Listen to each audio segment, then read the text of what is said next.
இந்த சாரிபாத்தில் இருக்கிற விதவை போறா எதுக்குன்னா விறகெடுக்க போகும்போது அங்க இருக்கிறவங்க, என்னமா நீ சும்மா நான் விறகெடுக்கிற இடத்துல நீ விறகெடுக்கிறேன்னு சொல்லும் போது ஒருவேளை இவ சொல்லியிருப்பா, கோச்சிக்காதீங்க, நாளையிலிருந்து உங்களுக்கு தொந்தரவு இருக்காது. ஏன் தொந்தரவு இருக்காது? நாளையிலிருந்து உங்களுக்கு. எத்தனை முறை அந்த விறகு எடுக்கும் போது அவன் நினைச்சிருப்பா, நான் கடைசியா அப்பம் சுடுறதுக்காக, எனக்கும் என் பையனுக்கு அப்பம் சுடுறதுக்காக கடைசியா நான் இந்த விறகு எடுக்கிறேன், இனி நான் விறகு எடுக்க வாய்ப்பு இல்லை. இப்படி எத்தனை அந்த கடைசி ஒரு நாள் டிலேயா இருந்தா கடைசியா நம்முடைய கடைசி நினைச்ச பல தருணங்களை தாண்டி இன்னைக்கு நிக்க காரணம் என்ன தெரியுமா? கர்த்தர் நம்மை நேசிக்கிறார். ஆமென் சொல்லுங்க பார்க்கலாம். யோசேப்பின் வாழ்க்கையிலே தேவன் குறித்த நாள் வரைக்கும் அவன் வாழ்க்கையில திடீர்னு ஒரு உயர்வு வரும், அப்படியே போயிரும். பொய்யான குற்றச்சாட்டுகள் என்னெல்லாம் வந்துச்சு, அவனுடைய வாய்ஸ் எடுபடவில்லை. தேவன் குறித்த நாள், தேவன் குறித்த ஸ்தானம். இப்பொழுது ஒரு நாள் காலையில் எழும்பி பார்க்கிறான், கதவு தட்டப்படுகிறது. ஏன் கதவு தட்டப்படுகிறது என்றால், ராஜா கூப்பிடுறாரு, வா. இவனுக்கு ஒன்றும் புரியல, எதுக்கு கூப்பிடுறாங்க. அதுக்கப்புறம் ராஜா கேட்கிறார், ஆமா நீ சொப்பனங்களுக்கு அர்த்தம் சொல்லுகிறவன் ஆச்சேன்னு சொல்லும் போது யோசேப்பு சொல்ல, நான் அல்ல, தேவன். அவன் புரிகிறது, அன்று என் லைஃப்ல ஏதோ ஒன்று மாறப்போகுது. அவன் ஒரே நாள் தாங்க, ஒரே இரவுல ஆரோன் கோல் துளிர்த்து பூத்து காய்த்து கனி கொடுக்க வைக்க என் தேவனுக்கு முடியுமாடா? ஆமே. நெடுநாள் காத்திருக்கிறது இருதயத்தை இளைக்க பண்ணும். ஆனால் விரும்பினது வரும்போது எப்படி இருக்கும்? அப்ப ஒருத்தங்களை நெடுநாள் காத்திருக்க வைக்கிறார்னா அவர்களுக்கு தேவன் கொடுக்கிற நன்மை எப்படி இருக்குமா? ஜீவ விருட்சம் என்ன செய்யும்? ஜீவ விருட்சம் வளரும், படரும், கனி கொடுக்கும். ஏதோ ஒரு அற்ப காரியத்துக்காக தேவன் ஒருவரையும் நெடுநாள் காத்திருக்க வைக்க மாட்டார். உங்களை நெடுநாள் காத்திருக்க வைக்கிறாரா? உங்களுக்கு கொடுக்க போகிறது ஜீவ விருட்சமா இருக்கும். அது வளரும், அது படரும், அது கனி கொடுக்கும். யோசேப்பை 13 வருஷம் காத்திருக்க வைத்தார். ஒரு இரவு தாங்க சேஞ்ச் பண்ணிட்டார். அதான் பைபிள். ஆண்டவருடைய செயல்கள் அது நம்ம அது வர்ணிக்கவே முடியாது. ஆண்டவருக்கு யோசேப்புக்கு இந்த அற்புதம் செய்யறதுக்கு 13 வருஷம் தேவையில்லை. ஒரே இரவு 7 பசுக்களை ஓட விட்டார். பார்வோனுக்கு தூக்கம் போச்சு. நமக்கு ஒரு கொசு ஓடினாலே தூக்கம் போயிருது, அவருக்கு பசு ஓடுது, தூக்கம் போச்சு. அவ்வளவுதான், எளிமை நிற்கிறார். அதாவது உனக்குரியது தேவன் தருவது, அதுதான் சொல்றேன். இங்க கேட்கிறார். யோசேப்பு வருகிறான். யோசேப்பு இந்த காலத்துல யோசேப்பு வாழ்க்கையில என்ன வந்துச்சு என்ன போச்சுங்கிறத பார்க்கிறது உலக பார்வை. ஒரு ஆவிக்குரிய பார்வை என்ன தெரியுமா? யோசேப்பு கர்த்தர் எப்படி உருவாக்கினார். 17வது வயதுல யோசேப்பு சொப்பனம் சொல்லுகிறவனாய் மட்டும்தான் இருந்தான்.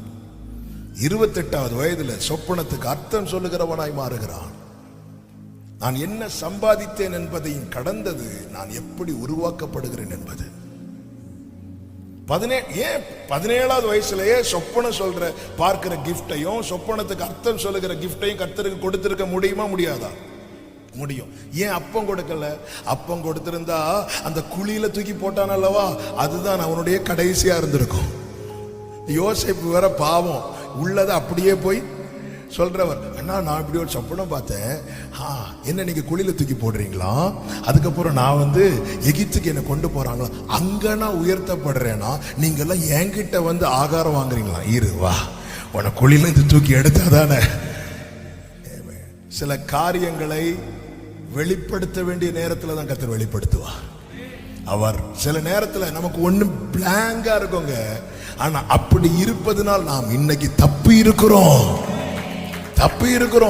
28வது வயதுல இப்பொழுது அவன் சொப்பனம் பார்க்கிறவன் மட்டும் இல்ல, சொப்பனத்துக்கு அர்த்தம் சொல்லுகிறவனாய் மாற்றப்படுகிறான். 30வது வயதுல அர்த்தம் சொல்லிட்டு அதை எப்படி நடப்பிக்க வேண்டும் என்கிற ஆலோசனை கொடுக்கிறான். இந்த ஆலோசனை கொடுத்த போது பார்வோன் சொல்லுகிறான், யோசேப்பு சொல்றான், என்ன நீங்க வைங்கன்னு சொல்லல, ஒரு நல்ல ஒரு ஆலோசனைக்காரனை வச்சுட்டு இப்படி நடப்பிச்சு செஞ்சிட்டீங்கன்னா எல்லாம் வாய்க்கப்படும். அப்போ பார்வோன் சொன்ன வார்த்தை, இவனை போல தேவ ஆவியை பெற்ற வேற யாராவது இங்க, ஆண்டவர் வேற யாரும் இங்க வைக்கல. பாத்தீங்களா? ஏன் தெரியுமா? அந்த ஸ்தானம் யோசேப்புக்காக வைக்கப்பட்டது. யாரும் இல்லாததுனால நம்மை தூக்கி வைக்கல. இதை புரிஞ்சுக்கணும். யாருமே இல்லை அதனால நான் என்னை கர்த்தர் அழைத்து இல்லை, இது உனக்காக வைக்கப்பட்டது.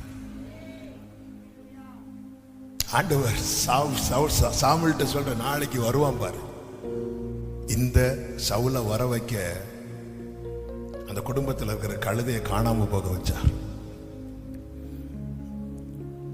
அடிக்கடி எங்க சர்ச்சில் சொல்லுவேன், தேவன் அனுமதிக்கிற நெருக்கம் நம்மை ஒடுக்குவதற்கல்ல, இன்னும் அவரோடு நெருங்க வைப்பதற்கு. ஆண்டவர், என்ன மட்டும் ஏன் கண்டிக்கிறீங்க ஆண்டவரே? உனக்கு நியமித்த ஸ்தானத்துல நீ வந்து நிக்கணும். அதுதான் தாவீது சொல்லுகிறார், என்னுடைய உயர்தலத்தில் என்னை நிறுத்துவார். இப்ப இஸ்ரவேல் ஜனங்களை பாருங்க, செங்கடலுக்கு முன்னாக வந்துட்டாங்க, காலடி தெரியவில்லை, ஆனா இதற்குள்ளே ஒரு பாதை இருக்கிறது. ஆமென். வேதம் சொல்லுகிறது, குருடரை அவர்கள் அறியாத பாதையில் நடத்தி தெரியாத வழியிலே கொண்டு போய் அவர்களுக்கு முன்பாக இருளை வெளிச்சமும் கோணலை செவ்வையுமாக்குவேன். இந்த காரியங்களை நான் செய்து அவர்களை கைவிடாதிருப்பேன். ஆமென். என் தாசனை அல்லாமல் குருடன் யார்? அடுத்து கீழே சொல்ற. அப்ப ஒரு காரியம் தெளிவாய் தெரிகிறது. ஆமென். குருடன் என்று கர்த்தர் வேதம் எதை காண்பிக்கிறது என்றால், கண்ணு தெரியாதவங்களை இல்ல, பாதை தெரியாதவங்களை. நமக்கு தெரிஞ்ச பாதையில கர்த்தர் நடத்த நம்ம தேவனுக்கு ஆலோசனை சொல்லுகிறோம். ஆலோசனை என்னன்னா, ஜெபத்தில் ஆண்டவர் இப்படி நடத்துங்க, இப்படி செய்யுங்க. ஆண்டவருடைய வழிகள், என் நினைவுகள் உங்கள் நினைவுகள் அல்ல. நமக்கு தண்ணீர் வேண்டும், நம்ம எதுக்காக ஜெபம் பண்ணுவோம்? கரெக்டா சொன்னீங்க. எதுக்காக ஜெபம் பண்ணுவோம்? மழைக்காக. நான் எதுக்காக ஜெபம் பண்ணி இருக்கணும்? தண்ணீர் வேணும். அப்ப நம்ம மழைக்காக ஜெபம் பண்றோம், ஆண்டவருக்கு ஆலோசனை தானே கொடுக்கிறோம். ஆமென். நான் சொல்றது எத்தனை பேருக்கு விளங்குதுன்னு தெரியல. நம்முடைய ஜெபத்தில் ஆண்டவருக்கு ஆலோசனை கொடுக்கிறோம். அவருக்கு ஆலோசனைக்காரனா இருந்தவன் யார்?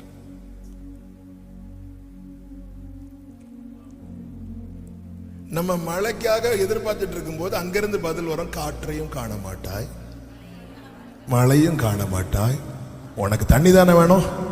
எந்த இடத்துல இருந்து ஐயோ என்று யோராம் கத்துனானோ அந்த ஏதோம் வழியாய் தண்ணீரை வர வளைப்பார்.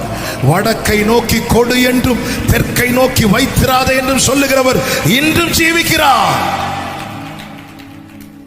ஆமென். ஹல்லேலூயா, ஹல்லேலூயா. ஆமென். பல நேரத்தில் ஆபிரகாம் ஆண்டவர், இஸ்மவேல் உமக்கு முன்பாக பிழைப்பானாக. அதெல்லாம் நான் பார்த்துக்கிறேன், நீ சந்தேகப்பட்டல. உள்ளத்துக்குள்ள சிரிச்சானா, உள்ளத்துக்குள்ள நகைத்து, சாராளும் நகைத்தார். இப்போ பார்க்குறான், நீ ஈசாக்குன்னு தான் பேரு வைக்கணும். ஈசாக்குனால என்ன அர்த்தம் தெரியுமா? ஸ்மைல். ஆமென். ஹல்லேலூயா, ஹல்லேலூயா. ஆண்டவருடைய செயல்கள் ஆச்சரியமானவைகள்.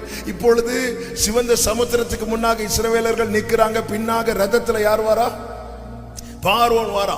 இப்போ கடல் காற்று வீச பண்ணுகிறார், கடல் இரண்டாக பிளக்கிறது. ஒரு புதிய பாதை. இந்த பாதையில் இதுவரை யாரும் கால் எடுத்து வைக்கவில்லை. புதிய பாதை. இப்போ இஸ்ரவேலர்கள் நிக்கிறாங்க, பார்வோன் ரதத்துல நிக்கிறா. இப்போ இவர்களை ஓட விட்டா யார் ஃப்ரண்ட்ல போவாங்க? பார்வோன் தான். உன்னை முந்துகிறவர்களை குறித்து நீ கலங்காதே, அவங்களை எங்க தடுக்கணுமோ அங்க அவர் தடுப்பார். முன்னாக இருந்த மேக ஸ்தம்பம் விலகி பின்னாக வந்து அவர்களை நிறுத்தினது. எனக்கென்று தேவன் ஒரு பாதையை திறந்திருக்கிறாருங்க. எனக்கு ஆண்டவர் சொல்ல, இதோ நான் புதிய காரியத்தை செய்கிறேன், எனக்குன்னு ஒரு பாதையை திறந்திருக்கிறார். நான் போய் கால் வைப்பதற்கு முன்னாக இன்னொருத்தங்க போய் கால் வச்சுட்டாங்கன்னா அது எனக்கு புதிய பாதை கிடையாது, அது ஆல்ரெடி இன்னொருத்தங்க நடந்த பாதை. இது எனக்காய் தேவன் வைத்து இத்தனை காலம் வீசாத காற்று அன்று வீசுகிறது. ஏன்? இது இவர்கள் அதுவரை மறைத்து வைக்கப்பட்டிருக்கிறது. அதைதான் இந்த காலை வேளையில் கர்த்தருடைய ஆவியானவர் பேசுகிறார். உம்முடைய பாதைகள் கடலிலும் வழிகள் கடல்ல இருக்கிறது, காலடி தெரியாம போயிட்டு ஆண்டவர் எல்லாத்தையும் மறைத்து வைக்கிறார், எல்லாத்தையும் மறைத்து வைக்கிறார். என்ன எப்படி சவுலை கொண்டு வந்த பிறகு அவனுக்காக வைக்கப்பட்டது அவனுக்கு முன்பாக எடுத்து வைக்கப்பட்டதோ, மறைத்து வைக்கப்பட்டது. அதே போல இஸ்ரவேலரை அவன் எகிப்திலிருந்து கொண்டு வந்து நிறுத்தி அதுவரைக்கும் இந்த பாதை மறைத்து வைக்கப்பட்டது.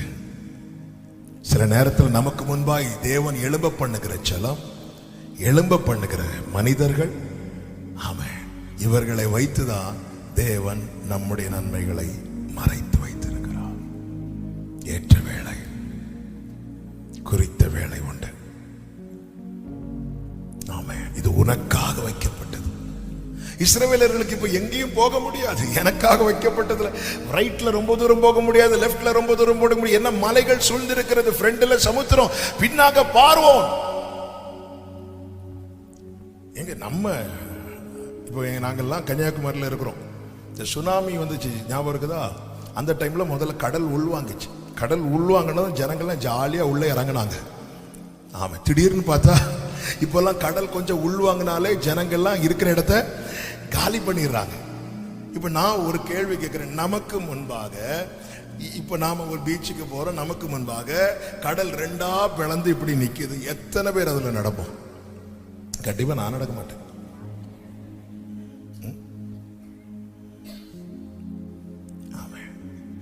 இவங்க நீ நடந்துதான் ஆகணும். என பின்னாடி யார் நிக்கிறா? ஆமே, அவர் நாம அவருடைய பாதையில் நடந்ததனால் வரல, அவர் நடத்தினதுனால வந்திருக்கிறோம். நடந்துதான் ஆகணும். ஹல்லேலூயா, ஹல்லேலூயா, ஆமென். ரெகோபோத்துக்கு ஈசாக்கு எப்படி வந்தார்? கொஞ்சம் பேர் எழும்புனாங்க, இல்லைன்னா ஏசேக்கில் நின்றுப்பார். ஏசேக்கு ஈசாக்கு உண்டாக்கினது, சித்னா ஈசாக்கு உண்டாக்கினது, ரெகோபோத் கர்த்தர் அவனுக்காக உண்டாக்கினது. உனக்குரியது உனக்குதான். ஆமே, இந்த ஏசேக்கில இருந்து சித்னாவில இருந்து ரெகோபோத்துக்கு ஈசாக்கு எப்படி வந்தா? ஆமே, கர்த்தர் கொண்டு வந்தா. ஆமா, சிலர் அப்படி விரோதமா எழும்புறாங்க. ஆனா ரெகோபத்துக்கு வந்ததுக்கு அப்புறம் அத்தனை பேர் வந்து சால்வானாங்க, சமாதானம் ஆனாங்க. பாத்தீங்களா? உனக்கான ஸ்தானத்துல, உனக்கான இடத்துல இன்று நீ சந்திக்கிற பிரச்சனை எல்லாம் அது வரைக்கும் தான். அதன் பிறகு சிலர் இருக்க மாட்டாங்க, சிலர் உங்க கூட சமாதானமாகும்படி செய்வார்.